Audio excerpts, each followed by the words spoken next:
Assalamualaikum warahmatullahi wabarakatuh. Alhamdulillahirabbil alamin wa bihi nasta'inu ala umuri dunya waddin. Wassalatu wassalamu ala asrofil anbiya'i wal mursalin wa ala alihi wa sahbihi ajmain, amma ba'du. Pemirsa TVRI Nusa Tenggara Timur yang dirahmati Allah, alhamdulillah hari ini kita sudah sampai di beberapa hari bulan puasa. Semoga semuanya dalam keadaan sehat walafiat, yang dalam keadaan bencana sama Allah sudah diringankan, sudah banyak bantuan yang diserahkan dan bisa dinikmati, dimanfaatkan di bulan Ramadan ini. Pemirsa TVRI Nusa Tenggara Timur yang dicintai oleh Allah, kita semua memiliki anak-anak. Ada anak kandung, anak angkat, anak asuh, atau anak didik di sekolah. Untuk Ramadan adalah kesempatan bagi orang tua untuk melatih anak kita menjalankan kewajiban rukun Islam yang kelima, yakni puasa. Puasa Ramadan wajib dilakukan. Maka bagaimana bisa melaksanakan kalau tidak ada latihan?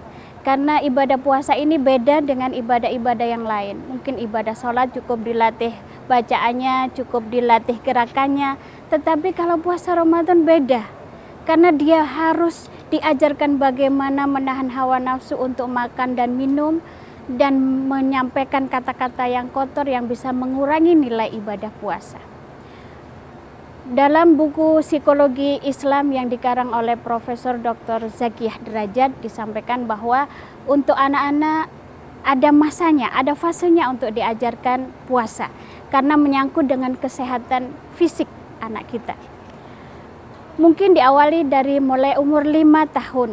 5 tahun diajari dengan setengah hari.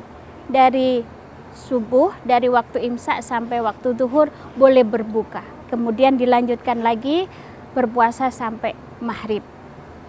Kemudian pada usia 7 tahun ditingkatkan lagi. 5 tahun, 6 tahun cukup sampai waktu zuhur. Berbuka puasa secukupnya, berikanlah makanan yang sehat, buah-buahan, sehingga dia bisa sambung kembali sampai di waktu maghrib dengan makanan yang sehat, yang tidak banyak mengandung zat kimia, sehingga membuat anak tidak gampang haus. Misalnya buah, sayur, dan susu. Kemudian di usia 7 tahun, mulailah ditambah fase jamnya. Dari mulai imsak sampai dengan waktu sholat asar, kemudian berbuka, minum secukupnya, minum susu, makan sedikit kue dan buah, kemudian dilanjut lagi sampai beduk maghrib. Dan yang ketiga fase umur 9 tahun. Ada beberapa perempuan di usia 9 tahun sudah haid, sudah menstruasi. Maka pada usia ini untuk perempuan yang sudah menstruasi, anak kita sudah wajib full puasanya. Maka latihan itu dari umur 5 tahun sampai 7 tahun itu menjadi treatment atau latihan buat mereka. Pada usia 9 menjadi kewajiban. Bagaimana menyampaikannya? Karena usia 9 tahun juga masih masa bermain. Kita sampaikan dengan cara kasih sayang dan cara contoh.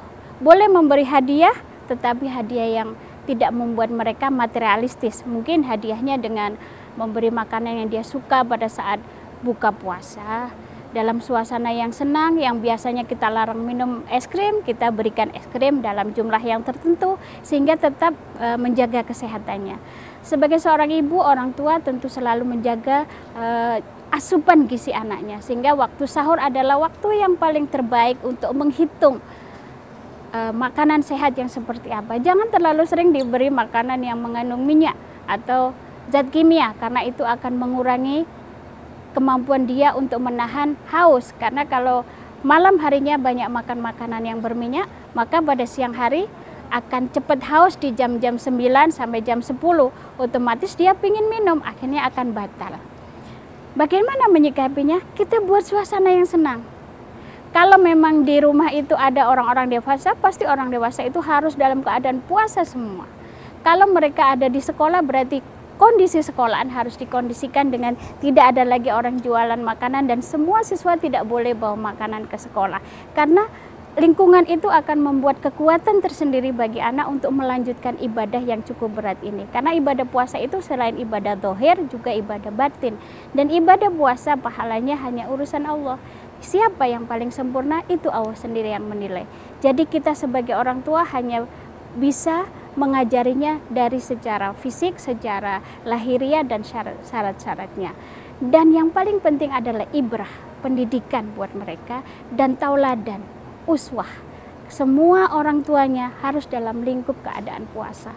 Bagaimana kita bisa mengajarkan anak-anak tetap berpuasa kalau orang tuanya juga tidak berpuasa? Pemirsa TVRI Nusa Tenggara Timur yang dicintai oleh Allah, anak-anak cukup sangat berbeda-beda kekuatannya, berbeda-beda juga semangatnya untuk puasa, maka setiap anak punya tipologi tersendiri. Jadi kalau anak-anak yang posturnya mungkin sebelumnya adalah suka makan dalam jumlah yang besar, otomatis kita harus punya effort tersendiri untuk membuat dia bertahan.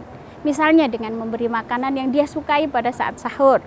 Kemudian pada saat berbuka kita berikan hal-hal yang dia senang, sehingga ketika siang hari dia punya semacam semangat untuk sampai di waktu berbuka dengan makanan yang sudah kita akan hidangkan. Kita tanya dia, kita sudah demokrasi dengan mereka, makan apa yang dia inginkan.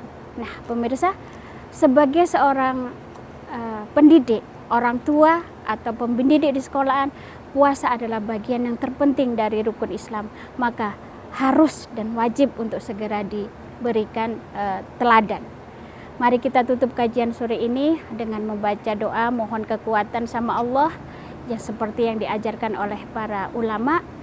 Allahumma inni dhaifun faqawini wa inni dhalilun fa'izzani wa inni fakirun faghnini birahmatika ya arhamar rahimin. Allahumma rahmataka arju fala takilni ila nafsi tarfatan ainin wa aslih li sa'ni kullah la ilaha illa anta. Akhirnya wabillahi taufik wal hidayah. Wassalamualaikum warahmatullahi wabarakatuh.